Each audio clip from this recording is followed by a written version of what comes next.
नमस्कार दोस्तों, target with PS Parihar channel में आपका स्वागत है। सुबह के इस वीडियो में ऐसी सूचनाएं होती हैं जो विभिन्न समाचार पत्रों पर छाई हुई होती हैं और विद्यार्थियों के लिए आवश्यक होती हैं। तो आइए शुरू करते हैं और देख लेते हैं कि आज के समाचार पत्रों में ऐसी कौन कौन सी सूचनाएं हैं। सबसे पहले सूचना छात्रों की मांग की। लिखा रोजगार बने मौलिक अधिकार। युवा मंच ने यह मांग की है कि रोजगार को मौलिक अधिकार बनाना चाहिए। देश में जितने भी खाली पद हैं उनको जल्द से जल्द भरा जाना चाहिए। देखिए यहाँ पर लिखा है कि बेरोजगारी के खिलाफ युवाओं के देशव्यापी विरोध दिवस पर युवा मंच के बैनर तले छात्रों और नौजवानों ने इलाहाबाद सहित विभिन्न जनपदों में शनिवार को कार्यक्रम आयोजित किया। इसकी जानकारी देते हुए युवा मंच के संयोजक राजेश चांद ने कहा कि गरिमामय आजीविका की गारंटी की सरकार की जवाबदेही है और उन्होंने कहा कारपोरेट वित्तीय पूंजी का हमला मोदी सरकार में और तेज हो गया है, जिसका परिणाम स्वरूप पहले से जारी रोजगार का संकट और गहरा गया है। उन्होंने कहा कि दरअसल उदार अर्थव्यवस्था में रोजगार विहीन विकास इसकी प्रमुख विशिष्टता रही है, इसलिए रोजगार खत्म करने वाली इन नीतियों में बदलाव की जरूरत है। उन्होंने कहा कि मोदी सरकार के पास रोजगार की कोई ठोस नीति नहीं है। देश भर में 24 लाख से ज़्यादा खाली पदों को अविलंब भरने और सभी लंबित भर्तियों को जल्द से जल्द पूरा करने की मांग की है। बालसन सुभाष चौराहे बैंक रोड में युवा मंच के अनिल सिंह, अमरेंद्र सिंह बाहुबली और एल के चौधरी के नेतृत्व में तेलियरगंज में युवा मंच के विनोवर शर्मा व नैनी में युवा मंच के पीके सिंह, बहुत सारे लोगों ने कल एक प्रदर्शन किया था। नीचे लिखा कि अनिल सिंह ने कहा कि उत्तर प्रदेश में बेकारी से निपटने में योगी मॉडल पूरी तरीके से विफल रहा है। आमतौर पर उत्तर प्रदेश में भर्ती प्रक्रिया ठप जैसी ही है। शिक्षक भर्ती के लिए एक भी नया विज्ञापन योगी सरकार के कार्यकाल में जारी नहीं किया गया है, जबकि तकरीबन 4 लाख पद अकेले शिक्षा महकमे में खाली हैं। इसके बारे में मैंने कल एक वीडियो बनाया था कि अध्यापकों के कितने पद उत्तर प्रदेश में खाली हैं। नीचे लिखा कि युवा मंच ने मांग की है कि 13 सितंबर से चलने वाले संसद सत्र में रोजगार को मौलिक अधिकारों में शामिल करने और खाली पदों को भरने, रोजगार सृजन के लिए ठोस कदम उठाए जाएं। संसद सत्र के दौरान बेरोजगारों द्वारा देशव्यापी ऑनलाइन विरोध दर्ज कराया जाएगा। प्रतिवाद कार्यक्रमों में युवा मंच के तमाम लोग शामिल रहे। तो इस समय पूरे देश के जो युवा हैं वो केंद्र सरकार की और उत्तर प्रदेश सरकार की जो रोजगार नीति है और जो विद्यार्थियों की उपेक्षा है उसके खिलाफ एक डिजिटल स्ट्राइक कर रहे हैं। सोशल मीडिया पर कैंपेन चल रहा है, ट्विटर अभियान चल रहा है। पीएम सीएम जिसका भी वीडियो कोई जारी होता है तो तुरंत विद्यार्थी उसको डिसलाइक करके अपना विरोध प्रदर्शित कर रहे हैं। वहीं पर कल माध्यमिक शिक्षा सेवा चयन बोर्ड में भी विद्यार्थियों ने घेराव किया था नई शिक्षक भर्ती के लिए, टीजीटी पीजीटी 2020 के विज्ञापन के लिए। लिखा है नई शिक्षक भर्ती शुरू करने को चयन बोर्ड का किया घेराव। सहायता प्राप्त माध्यमिक विद्यालयों में प्रशिक्षित स्नातक एवं प्रवक्ता भर्ती शीघ्र शुरू करने समेत अन्य मांगों को लेकर के प्रतियोगी छात्रों ने सोमवार को उत्तर प्रदेश माध्यमिक शिक्षा सेवा चयन बोर्ड का घेराव किया। प्रतिनिधिमंडल से मुलाकात में उप सचिव नवल किशोर ने कहा कि उनका मांग पत्र चयन बोर्ड की अगली बैठक में रखा जाएगा और उसमें लिए गए निर्णय के अनुसार आगे की कार्रवाई होगी। छात्रों की मांग है कि टीजीटी पीजीटी का जो नया विज्ञापन है वो जल्द से जल्द जारी हो। टीजीटी 2016 जीव विज्ञान की लिखित परीक्षा की तारीख घोषित हो। नए विज्ञापन में टीजीटी जीव विज्ञान की स्थिति स्पष्ट हो। जीव विज्ञान 2011 और शारीरिक शिक्षा के संशोधित रिजल्ट घोषित हो। नए विज्ञापन में तदर्थ शिक्षकों के रिक्त पदों में ही उनको भरांक दिया जाए, ना कि मूल विज्ञापन में आज शामिल है। प्रतियोगी मोर्चा के तो विक्की खान इत्यादि थे जिन्होंने ये धरना प्रदर्शन किया था, जो घेराव किया था। और अगर टीजीटी पीजीटी की नई भर्ती की बात करें तो यहाँ पर लिखा हुआ कि नया विज्ञापन अक्टूबर में आने के आसार हैं। शीर्ष कोर्ट की सख्ती के बाद भी माध्यमिक शिक्षा सेवा चयन बोर्ड शिक्षक भर्ती का नया विज्ञापन जारी करने का मुहूर्त तय नहीं हो पा रहा है। अब अक्टूबर में विज्ञापन जारी होने के आसार है। हालांकि बोर्ड की बैठक इसी हफ्ते होनी है, इसमें कई फैसले हो सकते हैं। चयन बोर्ड कार्यालय के सामने सोमवार को प्रतियोगियों ने घंटों प्रदर्शन किया, परीक्षा और परिणाम पटरी पर लाने की मांग की। दोस्तों आगे बढ़ने से पहले एक बात और, जो नए व्यूअर है या नए मित्र है जिन्होंने इस चैनल को अभी तक सब्सक्राइब नहीं किया, पहले आप लोग इसे सब्सक्राइब कर लें। जो मित्र पहले सब्सक्राइब कर चुके हैं वो लोग इस वीडियो को लाइक कर दें। अगली सूचना है उत्तर प्रदेश लोक सेवा आयोग की। लिखा है सीबीआई की कर्मचारियों व अभ्यर्थियों से घंटों पूछताछ। 4 साल से सीबीआई जांच हो रही है उत्तर प्रदेश लोक सेवा आयोग की, लेकिन अभी कोई ठोस परिणाम निकल करके नहीं आया है।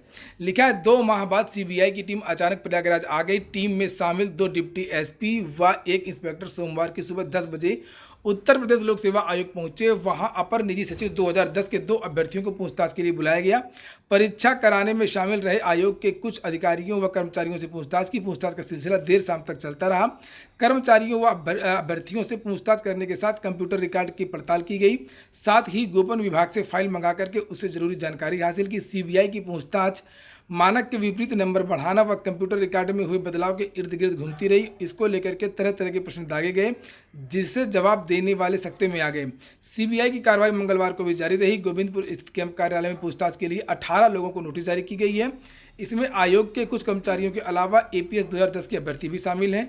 तो एपीएस की भर्ती, लोअर 2013 की भर्ती, आरओ 2013 की भर्ती, पीसीएस 2015 की भर्ती, बहुत सारी जो ऐसी भर्तियां हैं जिसकी जांच सीबीआई कर रही है। और देखते हैं कि सीबीआई की जो जांच है वो कब तक हो पाती है। वैसे टोटल जो भर्तियां हैं जिनकी जांच हो रही है वो 550 से ज़्यादा भर्तियां हैं। अगली सूचना है तदर्थ शिक्षकों की, जिनके बारे में अभी सुप्रीम कोर्ट ने एक आदेश दिया है कि ये सब अभ्यर्थी जो हैं, ये जो अध्यापक हैं, उनकी नियुक्ति निरस्त की जाती है और अगली भर्ती में ये शामिल होंगे। राज्य सरकार चाहे तो उनको एज में छूट और भारांक इत्यादि दे सकती है। इसमें लिखा है कि शिक्षा मित्र की तरह तय होंगे तदर्थ शिक्षकों के लिए भारांक। सहायता प्राप्त स्कूलों में शिक्षक भर्ती में तदर्थ शिक्षकों को शिक्षा मित्र की तर्ज पर भारांक दिया जाएगा। प्रवक्ता को साक्षात्कार और एलटी ग्रेड को लिखित परीक्षा में भारांक दिया जाएगा। यदि तदर्थ शिक्षक समान भर्ती में चयनित होकर शिक्षक बन जाते हैं तो उनकी तदर्थ के रूप में दी गई सेवाओं को रिटायर होने के बाद मिलने वाले लाभ में जोड़ दिया जाएगा। इस संबंध में माध्यमिक शिक्षा विभाग ने प्रस्ताव शासन को भेज दिया है। जल्द ही इस पर निर्णय लिया जाएगा। जुलाई 2021 तक भर्ती प्रक्रिया पूरी कर ली जाएगी। अगली सूचना है यहाँ पर यूपी की लेखा साक्षात्कार के लिए एसओपी जारी। अधीनस्थ सेवा चयन आयोग ने कोविड-19 के दौरान 15 सितंबर से प्रस्तावित इंटरव्यू के लिए स्टैंडर्ड ऑपरेटिंग प्रोसीजर जारी कर दी है और इसे आयोग की वेबसाइट पर भी अपलोड कर दिया गया है। आयोग के चेयरमैन प्रवीर कुमार ने कहा है कि अभ्यर्थियों को इसका कड़ाई से पालन करना होगा। एसओपी के मुताबिक अभ्यर्थियों को फेस मास्क, सोशल डिस्टेंसिंग का पालन करना होगा, अपने साथ पानी की बोतल व सैनिटाइजर भी लाना होगा। तो ये जो साक्षात्कार है वो 15 सितंबर से होने जा रहे हैं। वैसे यूपी से में कोई खास गतिविधि नहीं हो रही। यूपी पूरी तरीके से शांत है। हालांकि विद्यार्थी speak up for UP students के नाम से ट्विटर अभियान चला रहे हैं और देखना होगा कि यूपी इस तरीके से मानता है या नहीं मानता है। कहीं ना कहीं ऐसा लगता है कि यूपी को जो है राज्य सरकार के द्वारा रोका गया है और जब तक राज्य सरकार इसके बारे में आदेश नहीं करेगी तब से रुके हुए जो रिजल्ट हैं वो जारी नहीं होंगे, ना ही नई भर्ती के विज्ञापन आएंगी। अगली सूचना है उत्तर प्रदेश लोक सेवा आयोग की। लिखा 3 जिलों का विकल्प देने की तिथि 10 तक बढ़ी है। उत्तर प्रदेश लोक सेवा आयोग ने पीसीएस 2020 सहायक वन संरक्षक तो पीसीएस 2020 की जो परीक्षा होनी है उसके लिए जो विद्यार्थी अपना जो वांछित जिला है वो चुन सकते हैं और उसकी जो लास्ट डेट है वो 10 तारीख है।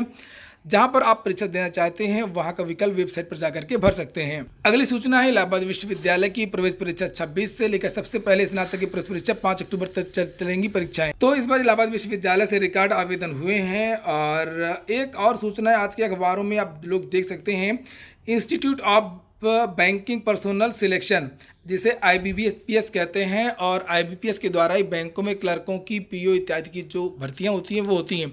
बैंक के जितने भी कर्मचारी हैं इस विज्ञापन में ये जो लिखा हुआ है ये क्लर्कों की भर्ती के लिए है। लिखा प्रतिभागी संगठनों में लिपिकों की भर्ती हेतु सामान्य भर्ती प्रक्रिया 2021-22 की रिक्त स्थानों के लिए CRP लिपिकों। तो अब चूंकि विद्यार्थी लगातार आंदोलन कर रहे हैं, धरना प्रदर्शन कर रहे हैं, सरकार की रोजगार नीति का विरोध कर रहे हैं, उसका कुछ ना कुछ असर तो बिल्कुल देखने को मिला है। लेकिन विद्यार्थियों को इसमें मानना नहीं है। जैसे SSC ने परिणाम की डेट घोषित कर दी है, रेलवे ने परीक्षा की तिथि घोषित कर दी है, अब बारी थी बैंकों की। बैंकों के बारे में भी हालांकि पदों की संख्या तो कम कर दी गई थी, जो बैंक PO की भर्ती आई हुई है और अब ये एक नोटिस जारी हुई है। ये नोटिस है क्लर्कों की भर्ती की। यहाँ पर लिखा हुआ है कि उम्मीदवारों द्वारा आवेदन के संपादन और संशोधन सहित ऑनलाइन पंजीकरण शुरू होगा। यहाँ पर लिखा है कि देखिए 2 सितंबर से लेकर के 23 सितंबर तक आवेदन शुल्क सूचना, ये 2 सितंबर से 23 सितंबर तक। और यहाँ पर नीचे लिखा हुआ है कि ऑनलाइन जो परीक्षा होगी इसकी प्रारंभिक परीक्षा होगी 5 दिसंबर, 12 दिसंबर और 13 दिसंबर को। ऑनलाइन परीक्षा का जो परिणाम आएगा, रिजल्ट आएगा प्री का, वो 31 दिसंबर को आ जाएगा। फिर उसके बाद में जो मुख्य परीक्षा होगी वो 24 जनवरी को होगी और अंतिम आवंटन जो होगा वो 1 अप्रैल को होगा। तो ये जो वेबसाइट है IBPS की, वहाँ पर जाकर के इसके बारे में आप पूरी डिटेल देख सकते हैं। वहीं पर जो थाली ताली अभियान विद्यार्थी चला रहे थे बालसन चौराहे पर, तो 25 अज्ञात लोगों के खिलाफ FIR दर्ज करा दी गई थी। युवा मंच ने मांग की है कि जो विद्यार्थियों के खिलाफ FIR हुई है उसको तत्काल रद्द कर दिया जाए। लिखा रोजगार के मौलिक अधिकार बनाने के 5 सितंबर को हुए देशव्यापी आंदोलन में युवा मंच के 25 कार्यकर्ताओं पर पुलिस द्वारा एफआईआर दर्ज करने पर युवाओं में रोष है। आंदोलन के दमन की इस कार्रवाई का चौतरफा विरोध हो रहा है। राष्ट्रीय नेता अखिलेंद्र प्रताप सिंह ने बयान जारी करके प्रशासन की इस कार्रवाई की कड़ी निंदा की है। उन्होंने रोजगार के सवाल पर राष्ट्रीय पहल लेने के लिए युवा मंच के साथियों को बधाई दी है। इलाहाबाद में युवा मंच के कार्यकर्ताओं पर पुलिस कार्रवाई की निंदा की है। उन्होंने कहा कि सरकार को रोजगार के सवाल को मौलिक अधिकार बनाने की युवा मंच की मांग पर कार्रवाई करना चाहिए, ना कि युवाओं का दमन करना चाहिए। और मांग की गई है कि 24 लाख से जो ज़्यादा खाली पद हैं उनको जल्द से जल्द भरा जाए। तो ठीक है दोस्तों, ये हो गया आज का वीडियो अगर आपको अच्छा लगा हो, आपके काम का हो, तो लाइक अवश्य कर दें। पूरा वीडियो सुनने के लिए बहुत बहुत धन्यवाद।